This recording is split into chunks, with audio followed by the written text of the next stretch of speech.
बिहार में होती है सुबह, नेपाल में बजती है स्कूल की घंटी।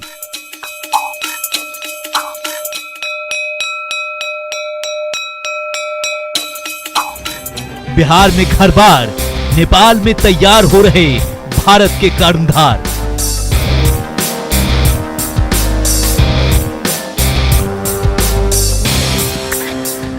नेपाल के सरकारी स्कूल में पढ़ रहे हैं किशनगंज के बच्चे।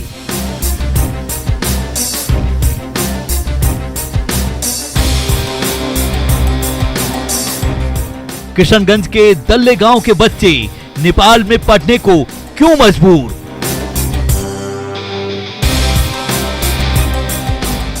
बिहार के सरकारी स्कूल पर क्यों भारी नेपाल का सरकारी स्कूल?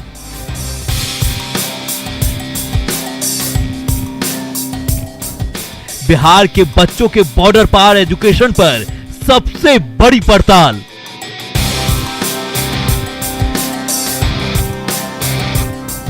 सरकारी school Bihar versus Nepal.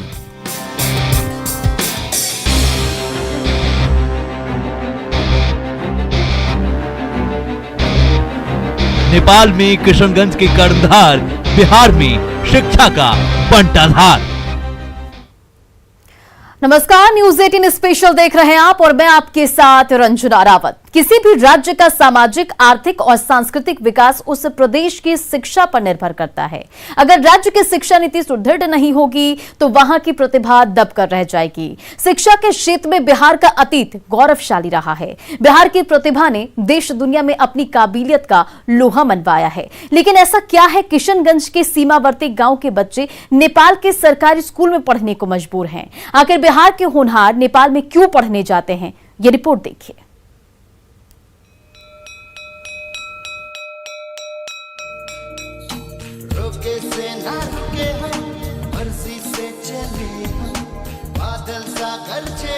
School तो जाते हैं ये बच्चे, लेकिन अपने देश में नहीं, बल्कि बिहार के ये होनहार बच्चे रोज बॉर्डर पार कर नेपाल के सरकारी स्कूल में पढ़ने जाते हैं।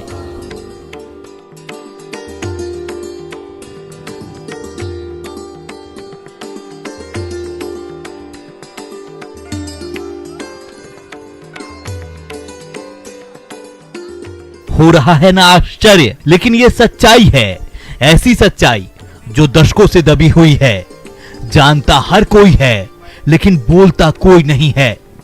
आखिर ऐसी कौन सी मजबूरी है कि बिहार के बच्चे नेपाल के सरकारी स्कूल में पढ़ने को मजबूर हैं? किस लालच में बिहार के अभिभावक अपने बच्चों को नेपाल के सरकारी स्कूल में भेजते हैं? बिहार के सरकारी स्कूल पर क्यों भारी है नेपाल का सरकारी स्कूल?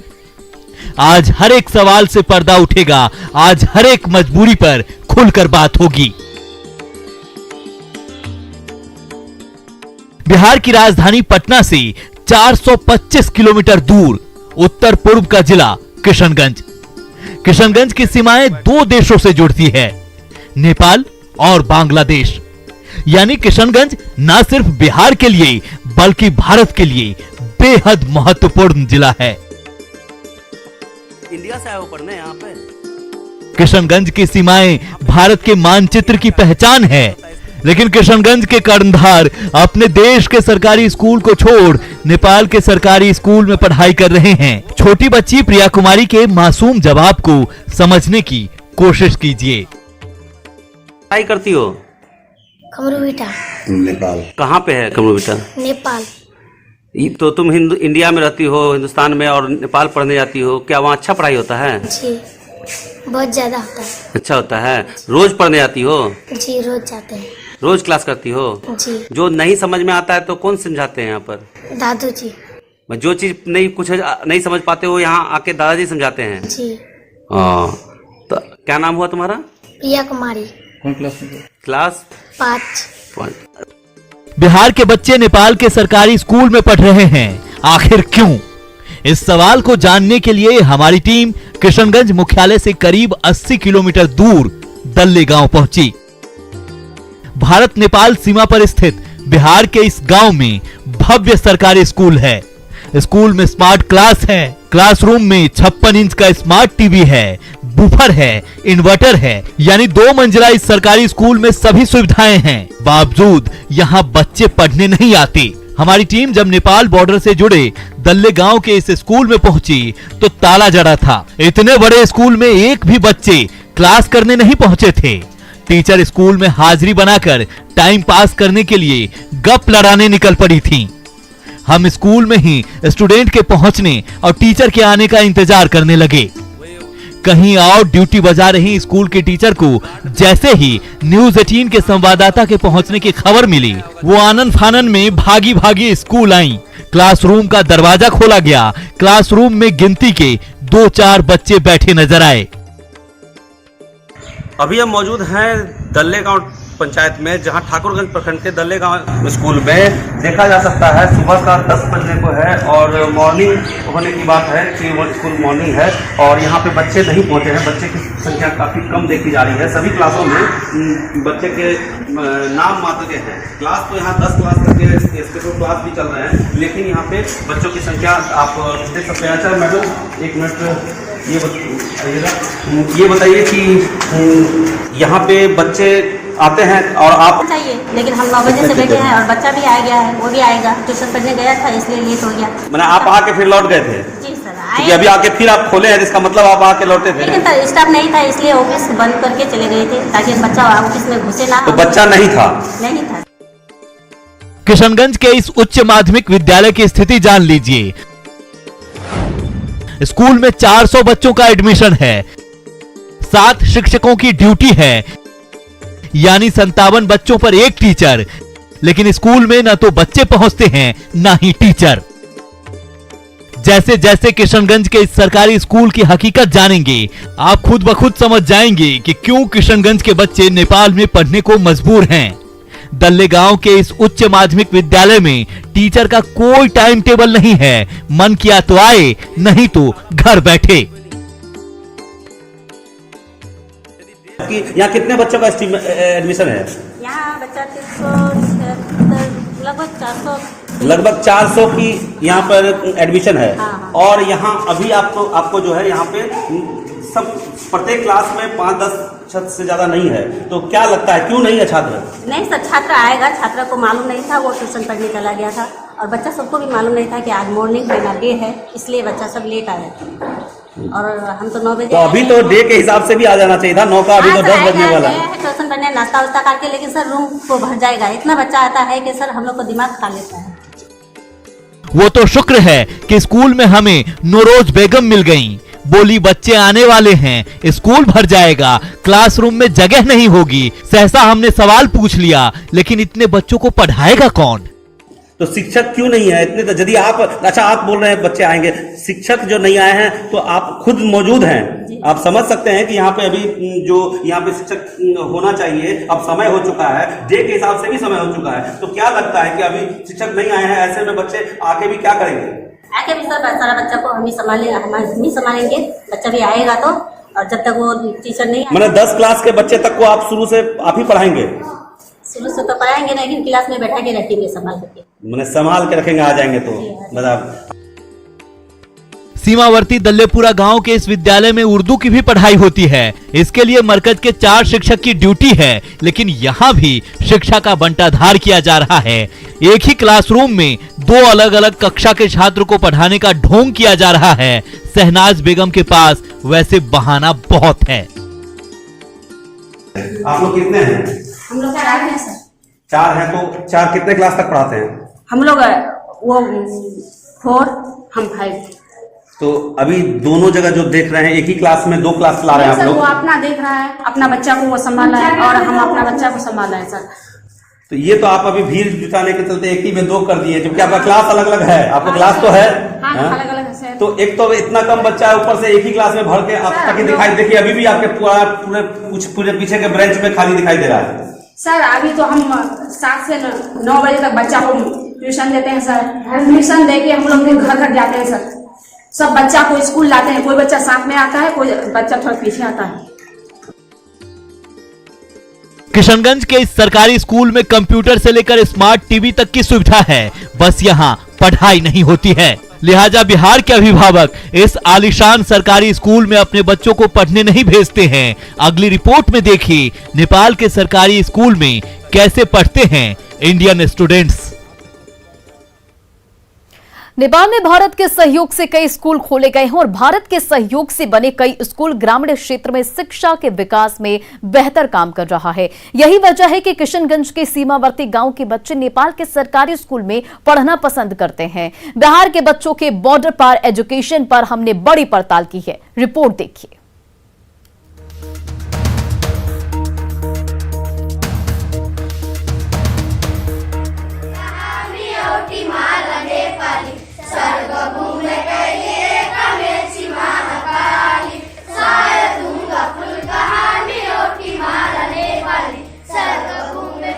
ये नेपाल का सरकारी स्कूल है। किशनगंज बॉर्डर से सटे इस स्कूल में बिहार के कई बच्चे पढ़ाई कर रहे हैं। इस स्कूल में बच्चों को पढ़ते देख लगेगा कि ये कोई प्राइवेट स्कूल है। हम सीमा पार कर नेपाल के स्कूल पहुंच गए। क्लासरूम बेहद साधारण है, लेकिन पढ़ाई से कोई समझौता नहीं किया जाता है। नेपाल के सरकारी स्कूल में पढ़ाई कर रहे रवि, सुष्मिता, सलमान से हमने बात की। तो तुम इंडिया से आए हो पढ़ने यहाँ पे? हाँ। तो ये वहाँ पे इंडिया से मतलब यहाँ क्या अच्छा पढ़ाई होता है इसलिए आए हो? हाँ। तो क्या पढ़ते हो, क्या क्या पढ़ते हो यहाँ पर? गणित पढ़ते हैं, इंग्लिश पढ़ते हैं, नेपाली पढ़ते हैं। तो यहाँ पर जो पढ़ाई हो रहा है अभी उससे मतलब सब चीज समझ में आ रहा है? हाँ। तुम भी हो इंडिया से? कितने इस क्लास में कितने बच्चे हैं? इस क्लास में 3 बच्चे अभी है और आया नहीं सर, 3 बच्चे अभी है और भी है। इस क्लास में 3 बच्चे हैं जो इंडिया के हैं और एक दो और वो 3। वो तुम इंडिया से आए हो? इंडिया कहाँ से, कौन सा गांव? पाठामारी। बॉर्डर के बगल का पाठामारी गांव से आए हो ना? क्या नाम है तुम्हारा? सलमान। किशनगंज के रहने वाले ये बच्चे रोज बॉर्डर पार कर नेपाल के सरकारी स्कूल में पढ़ने आते हैं। हमने नेपाल के सरकारी स्कूल के शिक्षक से वजह जानने की कोशिश की। नेपाल के सरकारी स्कूल में पढ़ाने वाले मोहम्मद काशिमुद्दीन कहते हैं यहाँ पढ़ाई अच्छी होती है, इसलिए बिहार से बॉर्डर पार कर बच्चे यहाँ पढ़ने आते हैं। ये नेपाल के कौन सा स्कूल पर आए? ये है श्री प्रावी पठामारी 8 का नाम से यहाँ जाना जाता है ये स्कूल को। ये नेपाल के बॉर्डर साइड के स्कूल है ये। तो इसमें बच्चे की तैनाती तो देख रहे हैं, बच्चे अच्छे आते हैं। क्या सभी बच्चे मौजूद रहते हैं? हाँ, लगभग समझ के सभी बच्चे मौजूद ही रहते हैं। जब तब त्योहार में थोड़ा कम बेस हो ही जाते हैं। क्या कारण लगता है आपको कि अच्छा पढ़ाई होती है इस कारण से? हम तो अपने दिलो जिगर से कह रहे हैं कि अच्छी पढ़ाई होती है, इसलिए हम लोग अच्छे ढंग से पढ़ाते हैं, इसलिए आते हैं शायद। इसीलिए इंडिया के बच्चे भी आप लोग से आकर्षित होते हैं। जी। एक किशनगंज के दल्लेपुरा का सरकारी स्कूल है जहां कंप्यूटर से लेकर टीवी तक लगा है, तो दूसरी ओर नेपाल का सरकारी स्कूल है। यहां सुविधाओं का अभाव है, लेकिन पढ़ाई में कोई कोर कसर नहीं छोड़ी जाती है। ये नेपाल का प्राथमिक स्कूल है। हम नेपाल के हाई स्कूल की पड़ताल करने भी पहुंच गए। ये है नेपाल का श्री लक्ष्मी माध्यमिक विद्यालय। जितना भव्य ये स्कूल है, उतनी ही अच्छी यहाँ पढ़ाई होती है। स्कूल में बच्चों का क्राउड देखिए। अब भी मौजूद है नेपाल के बॉर्डर क्षेत्र के स्कूल में, जो नेपाल का ये कचनकौल वार्ड नंबर 6 पड़ता है, जिसमें आप देख सकते हैं यहाँ 12th तक की पढ़ाई होती है और इसमें भारत सरकार के योगदान भी किया गया है, जहां दोनों के सहयोग से बनाया था और ये फुल फ्लेज में अच्छी तरह चल रहा है। बॉर्डर के उस तरफ के बच्चे यदि यहाँ आते हैं पढ़ने के लिए, तो उसका भी कारण ये है कि यहाँ प्रेजेंट्स देख सकते हैं आप, कितने बच्चे आते हैं, कितने बच्चे यहाँ मौजूद रहते हैं। ऐसे हालत में समझा जा सकता है कि पढ़ाई जब यहाँ हो रही है, अच्छी पढ़ाई हो रही है। नेपाल के कई स्कूल ऐसे हैं जो भारत सरकार के सहयोग से बने हैं। श्री लक्ष्मी माध्यमिक विद्यालय के निर्माण में भी भारत का अहम योगदान है। 1 अप्रैल 2017 को भारत के तत्कालीन राजदूत रंजीत राय ने इस स्कूल का उद्घाटन किया था। इसके राजदूत के द्वारा भी कुछ किया गया, सहयोग किया गया था ऐसा? हाँ, किया था। उद्घाटन में भी वो आया था। हाँ, ये सभी जो बिल्डिंग बनाया हुआ है, ये भारत सरकार का योगदान ही है। सोचिए, भारत के सहयोग से चलने वाला नेपाल का सरकारी स्कूल अपनी शिक्षा का डंका पीट रहा है, तो दूसरी ओर बिहार में सरकारी स्कूल में शिक्षा का बंटाधार है। हम बिहार के उन अभिभावकों का भी दर्द दिखाएंगे जो अपने बच्चों को पढ़ने के लिए बॉर्डर पार नेपाल भेजते हैं। नेपाल से आशीष सिन्हा की रिपोर्ट, न्यूज़ 18। बिहार में सरकारी स्कूलों की शिक्षा व्यवस्था किसी से छुपी हुई नहीं है। सरकार हमेशा शिक्षा में सुधार के लिए सरकारी स्कूल में सारे संसाधन मुहैया करा रही है, बावजूद कक्षाएं नहीं लगती है। किशनगंज के सीमावर्ती गांव के सरकारी स्कूल का भी यही हाल है। यही वजह है कि किशनगंज के छात्र नेपाल में पढ़ने को मजबूर हैं। ये रिपोर्ट देखिए।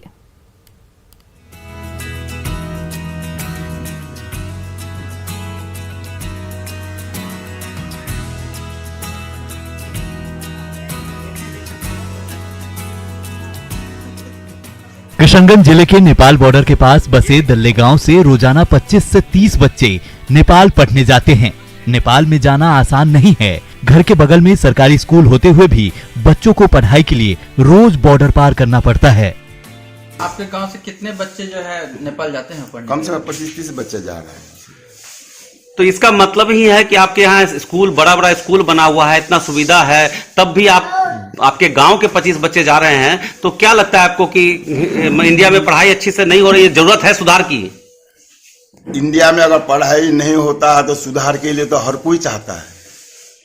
अगर सुधार नहीं हो तो जहां पर हमको ज्ञान मिले वहां तो जाना है।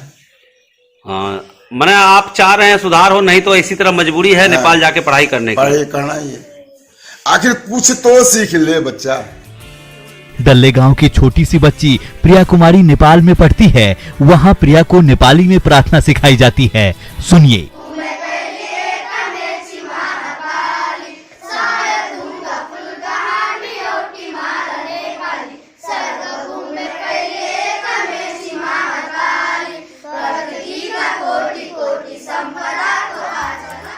यानी बिहार के बच्चे अपने कल्चर से भी कट रहे हैं। प्रिया के दादा कहते हैं नेपाल में पोती को पढ़ाना मजबूरी है, क्योंकि यहाँ के स्कूल में पढ़ाई नहीं होती है।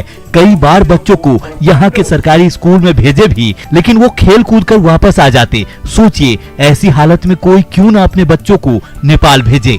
गाँव है ये दल्ले गाँव है। दल्ले गाँव का कौन सा? ये दल्ले गाँव इंडिया है।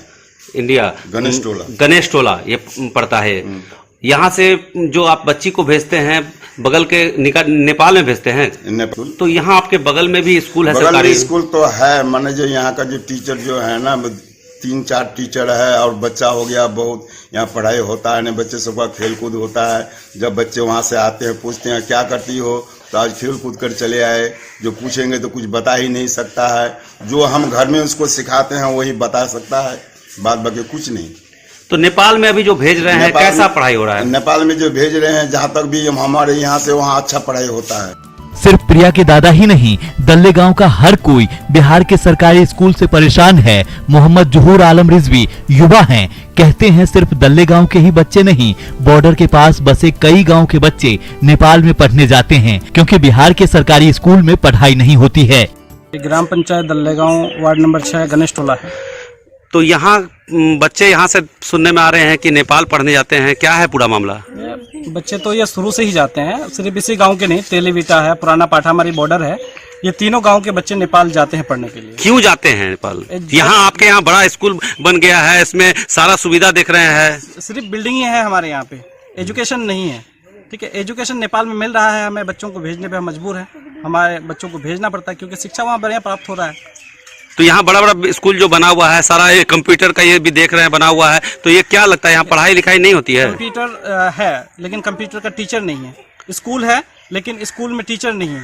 बच्चे भी हैं लेकिन बच्चों को पढ़ाने वाले टीचर होंगे तो। नेपाल में बेहतर टीचर है, बेहतर पढ़ाते हैं, और वहाँ से अगर बच्चा 10वीं कर ले सरकारी स्कूल से तो ऐसे इंग्लिश बोलेंगे कि यहाँ के मॉडल स्कूल से पढ़ने के बाद भी उतने बढ़िया इंग्लिश नहीं बोल पाएंगे। दल्ले गांव के स्कूल में टेबल, कुर्सी, कंप्यूटर, टीवी सब कुछ मौजूद है। हिंदी के साथ साथ उर्दू तक की पढ़ाई की सुविधा है। बावजूद यहाँ शिक्षा का बंटाधार है। लोग बिहार सरकार से मांग कर रहे हैं, सिर्फ शिक्षा व्यवस्था ठीक कर दीजिए, इसके अलावा हम आपसे कुछ नहीं मांगते हैं। अगर जो यहाँ पर सुधार हो तो हम लोग का बच्चे का क्या जरूरी है इतना दूर जाने का। बिहार सरकार से क्या मांग करते हैं? बिहार सरकार से मांग करते हैं यही कि जो हम लोग को सुधार चाहिए, बच्चों का शिक्षा चाहिए। अगर हम लोग का बच्चों का अगर शिक्षा अगर हो जाए तो हो गया, हम लोग क्या आएंगे उससे थोड़ी कहेंगे कि हमको फलाना चीज दीजिए या धान दीजिए। सोचिए, भारत के सहयोग से बने नेपाल के सरकारी स्कूलों में अच्छी पढ़ाई हो रही है, लेकिन बिहार के सरकारी स्कूल ने मानो ठान लिया हो कुछ भी हो जाए हम बच्चों को पढ़ाएंगे नहीं। सीमावर्ती में बने ऐसे स्कूलों को सुधारने की जरूरत है।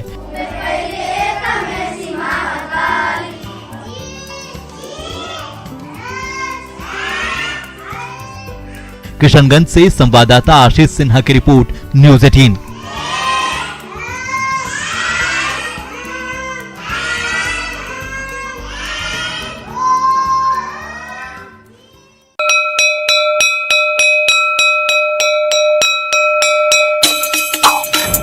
बिहार में होती है सुबह, नेपाल में बजती है स्कूल की घंटी।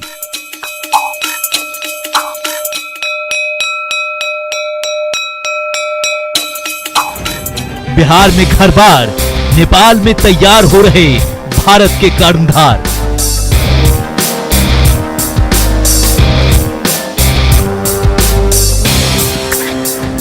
नेपाल के सरकारी स्कूल में पढ़ रहे हैं किशनगंज के बच्चे।